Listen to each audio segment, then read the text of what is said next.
encargadas de qué? De poder lubricar generalmente antes de la acción, ¿está bien? Del hombre, ¿sí? Estas glándulas vulvouretrales son homólogas a otras glándulas que la mujer tiene, ¿sí? Son homólogas a las glándulas del Bartolino, ¿ok? Les quiero que recuerden eso. En el hombre es, silencio por favor, en el hombre es glándulas vulvouretrales y en la mujer es glándulas de Bartolino, ¿está bien? Después vamos a hablar de eso cuando estemos en femenino, pero quiero que sepan así. Lo que tiene el hombre, muchas veces tiene la mujer, pero con otro nombre. ¿Se entienden? Bartolino, con B. ¿Está bien? Aquí entonces, glándulas vulvouretrales, también llamadas glándulas de Mary Cooper. ¿Bien? Gente, esta glándula lo que hace es excretar moco, ¿sí? Mucina, y también secreta dentro de su contenido, que es así bien lubrificante, secreta bicarbonato. ¿Para qué? Para la acidez del propio pene, porque el pene, o sea, la uretra, orina ácido, ¿entienden? Entonces, ¿qué tiene que pasar? Piensen conmigo, el hombre cuando antes del acto sexual se excita, etc., entonces empieza a liberar esa sustancia, ¿sí? Esa secreción, y esa secreción prepara el medio para que después, cuando venga la eyaculación, los espermatozoides no se mueran con el medio ácido del chichi del hombre, ¿entienden? Porque ustedes saben, el hombre tiene dos funciones con la uretra: orina y eyaculación, ¿me entienden? Entonces, tiene que haber una lubricación antes, ¿sí? Para que eso sirva como un camino para el espermatozoide para que puedan sobrevivir en ese lugar, ¿se entiende? Entonces, ¿cuánto por ciento produce de semen estas glándulas? 10%. ¿Dónde desemboca su conducto excretor? La uretra. No es lo mismo que el conducto eyaculador. No se confundan en el examen porque eso se pregunta. ¿Está bien? Conducto eyaculador, ¿dónde desemboca? Uretra prostática. Conducto de la glándula vulvouretral, ¿dónde desemboca? En la uretra esponjosa. ¿Está bien? Entonces, dijimos, secreta esa secreción líquida, clara, ¿sí? Tiene mucina, tiene bicarbonato, de eso ya hablamos. Gente, pregunto para ustedes, ¿es posible que con esa secreción preeyaculatoria, ¿sí? Preeyaculatoria, pueda el hombre engravidar a una mujer? Sí.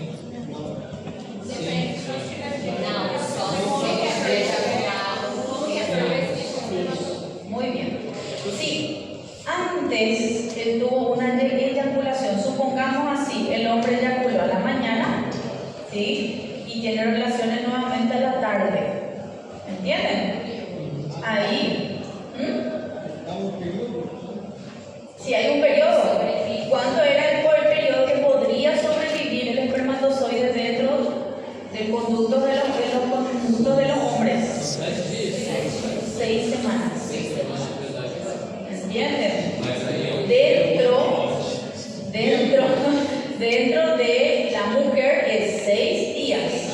Dentro del hombre son 6 semanas. ¿Entienden? Entonces, piensen conmigo. Vamos a suponer que el hombre, ¿verdad?, que no eyaculó por 6 semanas. ¿Sí? Ahí viene y, por ejemplo, ese líquido nada más tiene contacto con la mujer, no hay posibilidad de eyacular, de engravidar. ¿Entienden? O muchas veces tienen que pensar así, ¿verdad? El hombre eyacula, después hace mucho chichi, después mucho chichi. Obviamente que el chichi tiene la posibilidad de ir matando esos espermatozoides. ¿Entienden? Sí. Y ahí, por ejemplo, solo con ese líquido hay menos posibilidad. Pero si hubo una, así se le dice, contaminación previa, o sea, eyaculó previamente y luego tiene otras relaciones, solo ese líquido que tiene las glándulas vulvouretrales es capaz de engravidar. ¿Entienden? Por eso es como que la respuesta sería depende. ¿Entienden? Si hablamos así, como dice el texto, este líquido no tiene espermatozoide perfecto, no tiene espermatozoide porque él no produce. ¿Ok? Quien produce está en otra parte. ¿Sí? salvo contaminación de eyaculaciones previas. ¿Qué quiere decir salvo? Quiere decir excepto si es que tuvo contaminación de eyaculaciones previas. ¿Se entendió esa parte? Sí. Bueno. Ahí. ¿Cuál es la función? Dijimos lubricar previamente, neutralizar el pH para que puedan sobrevivir los espermatozoides. ¿Ya escucharon hablar de la vulvouretritis? ¿No?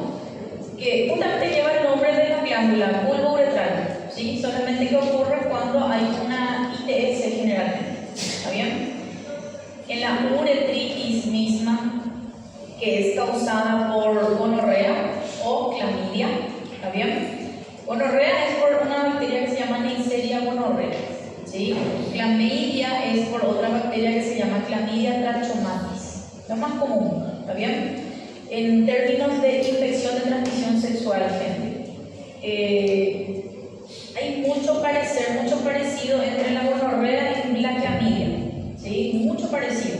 ¿Por qué? ¿Qué síntoma va a generar estas patologías de infección de transmisión sexual?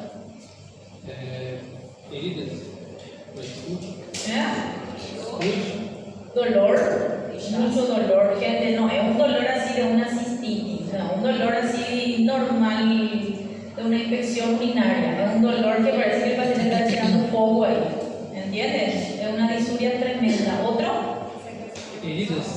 Secreción.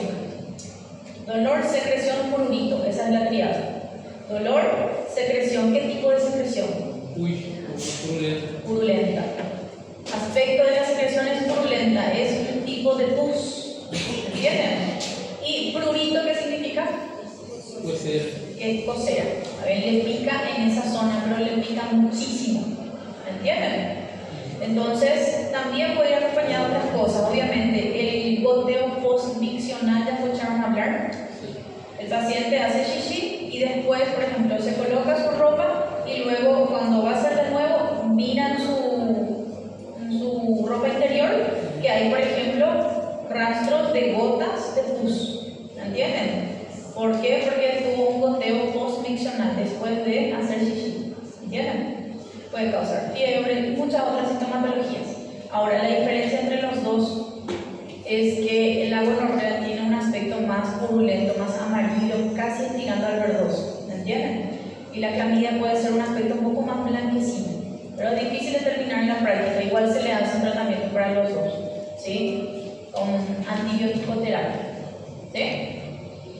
Y estas bacterias que acabé de nombrarles son las que pueden causar también vulvouretritis. O sea, ir esa bacteria ascendiendo de la uretra para la glándula vulvouretral, ¿entienden?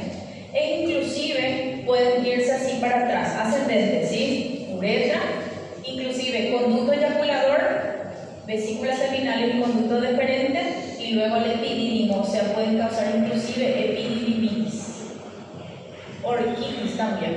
¿Se entendió?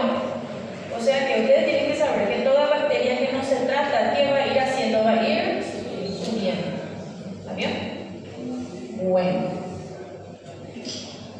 Entonces, las arterias que están involucradas aquí son las arterias del bulbo del pene. ¿Lembran que aquí había una estructura llamada bulbo? Sí. ¿Sí? Esta arteria del bulbo del pene viene de la ilíaca interna, ¿está bien? Que es justamente de la pudenda, ¿okay? Entonces, esa es la arteria principalmente involucrada, ¿sí? Y aquí veo estas glándulas vulvouretrales detrás de esta formación eréctil. ¿Cómo se llamaba esta formación? Bulbo, ¿cierto? Y el bulbo pertenecía ¿a quién? Al cuerpo esponjoso. ¿Y el cuerpo esponjoso terminaba en qué? En el glande. ¿Está bien? Entonces, importante determinar eso. Lembren que quien formaba los pilares aquí en las ramas isquiopubianas era el cuerpo cavernoso. ¿Está bien? No se olviden de esos detalles. Este es de ese libro que yo siempre les hablo, que no consigo pasar para ustedes porque es muy pesado ese libro. ¿Está bien? Creo que era... No era ese nombre. No era ese nombre el que yo tengo. es otro? Tengo que mirar de vuelta, ¿está bien? No sé si era de Gray, algo así. Bueno, entonces aquí por ejemplo, inclusive podemos ver algunas estructuras, ¿sí? La estructura que vemos aquí, por ejemplo, es el testículo, ¿está bien? Lembra que nosotros teníamos en el abdomen peritoneo, ¿cierto? Y que en el testículo va a ir cambiando de nombre para túnica vaginal. Vaginal. La túnica vaginal se dividía en visceral y parietal. Esta que vemos aquí es la túnica parietal, ¿está bien? La túnica parietal. Y la que le va a envolver al testículo así es la túnica visceral. Y la que es parte propia misma del testículo es la túnica albuginea. Ella no depende de ninguna capa del abdomen. ¿Se entendió? Bueno, y aquí atrás del testículo nosotros tenemos la formación que es el epidídimo, ¿cierto? El epidídimo tenía su cabeza, su cuerpo y su cola. Y después de esto iban a hacer otra estructura llamada conducto deferente. Y gente, aquí está todo así, parece un volado, pero es el conducto deferente, ¿ok? Con todas las estructuras vasculares, ¿está bien? Como los plexos venosos. Lembran que aquí nosotros teníamos un montón de plexos venosos pampiformes, ¿está bien? A este nivel. Y también el conducto deferente mismo que se observa a este nivel. Entonces todo era contenido en el cordón espermático. En el cordón espermático, ¿está bien? Acá, por ejemplo, yo observo la vena superficial. ¿Por qué? Porque está en la parte más superficial. Aquí no se ve la fase de Buck. Aquí más o menos se le puede ver. ¿Está bien? Siempre que ustedes encuentren así un fioncillo así bien delgado, ese va a corresponder a un nervio. Este es el nervio dorsal del pene. ¿Está bien? Entonces, ustedes comparando así los vasos sanguíneos van a ver el calibre. ¿Está bien? Y siempre los nervios parecen un fio. Y generalmente las arterias al tocar mismo parece que tienen una pared mucho más gruesa, ¿sí? Y las venas, ¿cuál es la particularidad? Que yo aprieto y colapsa más fácilmente. Así van a poder determinar una estructura en la morgue. ¿Está bien? Bueno, aquí tengo el glande, ¿está bien? Esta es la corona del glande, ¿ok?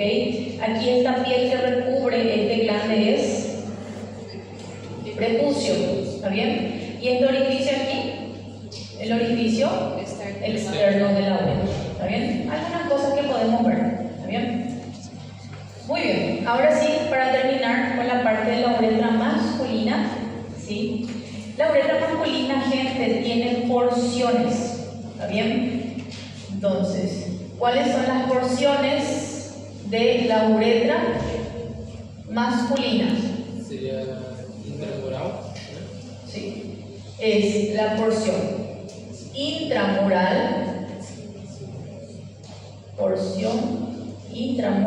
después se le puede llamar directo uretra prostática, inclusive a esta intramural también se le dice preprostática, ¿está bien? Uretra prostática, uretra membranosa y uretra. Este puede ser en orden, ¿está bien? Arriba para abajo, ¿sí? Es porción intramural, uretra prostática, uretra membranosa y uretra esponjosa, ¿está bien? ¿Cuál es la porción más larga? La uretra esponjosa, ¿está bien? Esta es la más larga, ¿está bien? ¿Cuál es la más corta? Es esta de aquí, la membranosa. La membranosa que solo tiene 1 centímetro, ¿está bien? Es bien cortita, ¿sí? ¿Dónde desemboca el conducto eyaculador? La uretra prostática. ¿Dónde desemboca el conducto de la glándula bulbouretral? La uretra esponjosa, ¿está bien? Muy bien. Entonces, las porciones, ¿está bien? Aquí arriba, ¿sí? Aquí me aparece desde la prostática, pero recuerden en esta imagen de aquí, miren aquí. Esta imagen, ven cómo hay un conducto que ya sale de la vejiga, ¿está bien? Que inclusive así hacía parte del trígono vesical. Entonces, esta pequeña porción que atraviesa el músculo se llama uretra intramural. ¿Está bien? Todo lo que diga así, mural, es porque está dentro del músculo. ¿Entienden? Entonces, intramural aquí ya entra directamente en la próstata. Entonces, la uretra prostática. ¿Sí? Y luego sale de la próstata y hay una pequeña porción aquí bien corta llamada uretra membranosa. Entra aquí en el cuerpo esponjoso y se va a llamar uretra esponjosa. ¿Está bien? Eso es lo que me interesa que sepan. Otra cosa es que, ¿cuál ustedes creen de todas las porciones de la uretra que es la más móvil? La esponjosa. Vamos a completar aquí, más móvil. Ustedes siempre que estudian así las partes importantes tienen que ir agregándole sus características para que sea un poco más fácil. ¿Está bien? Es la más móvil. Y la membranosa, prostática y intramural son porciones fixas. ¿Se entendió? Inclusive ustedes van a ver que tienen dos curvaturas. Miren, esta es una primera curvatura y esta es una segunda curvatura. Entonces, ¿cuál es la curvatura que después, cuando el hombre fica erecto, desaparece? La segunda. ¿Se entienden? Sí. Bueno, eso es lo importante. Aquí, vejiga, aquí ya viene la porción preprostática, que es intramural, aquí la porción prostática, la porción membranosa y la porción esponjosa. ¿Está bien? Otra cosa, gente, hay dos esfínteres. Recuerden que nosotros hablamos en el ano que había dos esfínteres, ¿cierto? Esfínter interno, que era músculo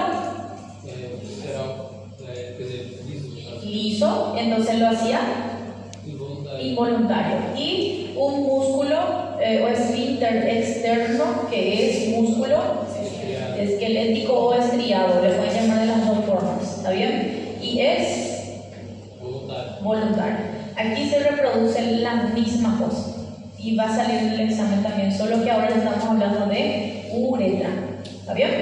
Entonces, aquí arriba yo tengo el esfínter interno, músculo liso, entonces es involuntario. Y aquí tengo el esfínter externo, que es músculo esquelético estriado, ¿está bien? Y es entonces voluntario. Es ese músculo que nosotros cuando estamos haciendo chichi conseguimos figurar la orina. Ese es el esfínter externo que nosotros estamos controlando. ¿Está bien? Bueno, entonces, aquí, gente, inclusive aquí dice, miren, esfínter interno de la uretra, músculo liso. ¿Sí? Esfínter interno de la uretra, músculo esquelético, estriado. ¿Está bien? Es aquí donde a veces hay problemas de incontinencia urinaria y también muchas veces problemas con el suelo pélvico. ¿Está bien? Con la musculatura y los ligamentos. Y miren bien, este esfínter, gente, el esfínter está rodeando las porciones de la uretra. ¿Está bien? Entonces, rodea la porción prostática, el esfínter interno, y esta porción de aquí del esfínter externo rodea la uretra membranosa. ¿Está bien? Entonces, ¿qué glándula era esta de aquí? Glándula bulbo-uretral. Ella tiene un conducto que desemboca ¿dónde? En la uretra esponjosa. ¿Está bien? Yo repito y repito todo lo que estoy diciendo, ¿está bien? Para que fijen. Este es dentro de la próstata, gente, para que veamos cómo se ve la uretra dentro de la porción prostática. Ya hablamos que esto se llama folículo seminal, hablamos que esto se llamaba utrículo prostático, hablamos que estos dos son orificios de desembocadura de los conductos eyaculadores. Aquí hay unos espacios llamados senos prostáticos. Y aquí en estos senos se encuentran estos orificios de los conductillos prostáticos. ¿Está bien? Aquí son la cresta superior y una cresta inferior. ¿Está bien? Ahí lo mismo. Miren, aquí se ve bien, por ejemplo, los esfínteres. El esfínter interno y el esfínter externo. Siempre tienen que lembrar que los esfínteres son así como anillos, aneos. ¿está bien? Que están así rodeando una estructura. ¿Por qué? Porque tienen que cumplir justamente la función de válvula, esfínter. ¿Se entiende? Entonces, esfínter interno, esfínter externo. ¿Ok? Entonces, allá también dice, esfínter interno de la uretra es músculo liso y el externo es músculo esquelético. ¿Está bien? Bueno, miren, la uretra membranosa es la que rodea el esfínter externo de la uretra. O sea, el esfínter externo que hablamos, este de aquí, está rodeando una porción de la uretra. ¿Cuál de las porciones rodean la uretra? O sea, el esfínter, la membranosa. ¿Está bien? No se olviden, esta pregunta de examen, la uretra membranosa, ¿sí? Rodeada por el esfínter externo de la uretra. ¿Sí? ¿Preguntas hasta ahora? Nada. Bueno, gente, esta estructura bien dilatada aquí que vemos, ¿cómo se llamaba? Bulbo. ¿Está bien? Bulbo del pene. Allá se le ve al músculo esfínter de la uretra, ¿ven? La porción membranosa. Y allá se le ve a las glándulas bulbouretrales desembocando en la porción esponjosa. ¿Está bien? Aquí tengo los orificios de desembocadura de estas glándulas de aquí. Vienen aquí su conducto y desembocan a ese nivel. ¿Está bien? Estas glándulas de aquí tienen su conducto, tanto derecho como izquierdo, y desembocan y ahí salen, en esos dos orificios de ahí. ¿Está bien? Y luego tengo, a lo largo del trayecto, tengo otros orificios, como lagunas, ¿sí? Como espacios pequeños de unas glándulas, ¿sí? Llamadas lagunas Morgagni, que tienen glándulas de Littré. Estas glándulas de Littré también ayudan a ¿qué? A lubricar. ¿Está bien? Solo que mayor lubricación proporciona a las glándulas bulbouretrales. ¿Está bien? E inclusive esas bacterias que yo acabé de mostrar para ustedes, o sea, de mencionar, se acumulan mucho en estas zonas. ¿Está bien? Las glándulas de Littré. ¿Sí? Otra cosa, el pene, gente, tiene dilataciones, 3 dilataciones. ¿Está bien? ¿Cuáles son las dilataciones del pene? Esto de aquí. Primero, ¿qué quiere decir dilataciones? ¿Se dan cuenta que aquí es fino, fino y aquí se agranda un poco? Y luego vengo aquí y también se dilata un poco. Y luego vengo aquí y también se dilata aquí. ¿Entienden? Entonces, tengo una primera dilatación a nivel prostático. Entonces es dilatación prostática. Tengo otra dilatación a nivel del bulbo, aquí, entonces se va a llamar dilatación vulvar. Y tengo una tercera dilatación a nivel del glande, ¿sí? Al glande antiguamente se le decía balano, por eso cuando el glande tiene una inflamación se llama balanitis. ¿Está bien? Entonces, al tener a nivel del glande la tercera dilatación, esa dilatación se va a llamar dilatación balánica. Balánica. ¿Se entendió?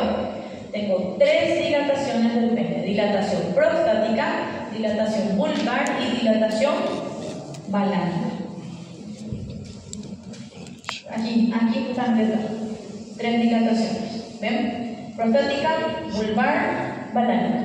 ¿Bien? Y ahí está lo que ya mencionamos. El esfínter interno está rodeado por músculo liso, ¿sí? Aquí rodea, dijimos, a la uretra prostática y es involuntario. El esfínter externo es estriado o esquelético, ¿sí? Rodea la uretra membranosa y es voluntario. No se olviden, porque esto repito y repito porque es importante. ¿Está bien?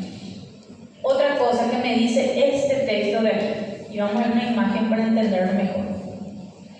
Dijimos que aquí, esta porción, nosotros tenemos un esfínter que es el esfínter interno y más para abajo tenemos el esfínter externo. Perfecto. Cuando el hombre va a hacer xixi, cuando el hombre va a orinar, ¿cuál tiene que abrir primero?